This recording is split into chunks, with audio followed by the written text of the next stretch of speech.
Hello students. तो chemistry fever एक बार फिर, बट आज एक बहुत ही इंपॉर्टेंट डिस्कशन नहीं कहूंगा, एक सत्य कहूंगा, एक सच्चाई बोलूंगा आपके सामने। एग्जाम का दौर है, 10th 11th 12th हर एक क्लास के एग्जाम हो रहे हैं, बोर्ड एग्जामिनेशंस भी हो रहे हैं, जो दूसरी क्लासेस है उनके भी एग्जाम्स हो रहे हैं। दौड़ पड़ी है, दौड़ किसकी? मार्क्स की। अरे भैया क्या करोगे मार्क्स को? ये सवाल है उन बच्चों से जो सिर्फ क्रैमिंग कर रहे हैं, रटिफिकेशन in order to score the marks. दूसरे को पीछे छोड़ना है रेस में। कौन सी रेस है भाई? मार्क्स की तो रेस है ना। मार्क्स की कहां रेस है? रेस तो थी एक सक्सेसफुल पर्सन बनने की, हाँ, कंसेप्चुअली स्ट्रॉन्ग बनने की। वो तो तुम भूल रहे हो। समझ रहे हो मेरी बात? मार्क्स की तो मुद्दा ही नहीं है। मुद्दा किसका था कि हमें हर एक चीज पढ़नी है, सिलेबस का हर एक पार्ट पढ़ना है, और उसके रिलेटेड कोई भी क्वेश्चन हो तो उसको बना लेना है ना। ये मुद्दा है। एक सक्सेसफुल इंसान की क्या कहानी है? यही, उसने कभी मार्क्स को नहीं देखा होगा। बेटा मेरी तुम सभी से रिक्वेस्ट है, मार्क्स के पीछे मत पढ़ो, फील करके पढ़ो भैया, एंजॉय करके पढ़ो, मजे से पढ़ो, और ऐसे पढ़ो कि पढ़ाई बोझ ना लगे तुमको। कोई रेस थोड़ी ना है जहां मार्क्स ही लेने हैं। सिर्फ तुम्हें सीखना है, तुम्हें कल को लोगों को सिखाना है, अपने छोटों को सिखाना है तुमने, है ना। तो उसके लिए मार्क्स क्या करेंगे? तुमने सीखा होगा अच्छा तो ही तो आगे सिखा पाओगे। तो बेटा मार्क्स जरूरी नहीं है, ये नहीं मैं कह रहा, आज के दौर में मार्क्स भी जरूरी,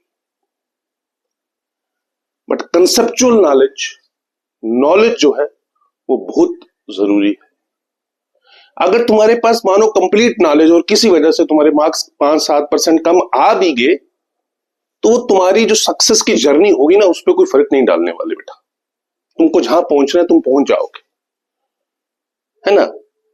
लेकिन अगर सिर्फ मार्क्स को ध्यान में रख के, सिर्फ मार्क्स को ध्यान में रख के पढ़ रहे हो और मार्क्स आ भी रहे हैं, तो बेटा उसका कुछ फायदा ज्यादा होने वाला नहीं है ना। कुछ ज्यादा फायदा नहीं होने वाला तुमको। तो अगर मार्क्स और नॉलेज की लड़ाई के बीच तुम्हें किसी को चुनना है तो बेटा नॉलेज को चुनो।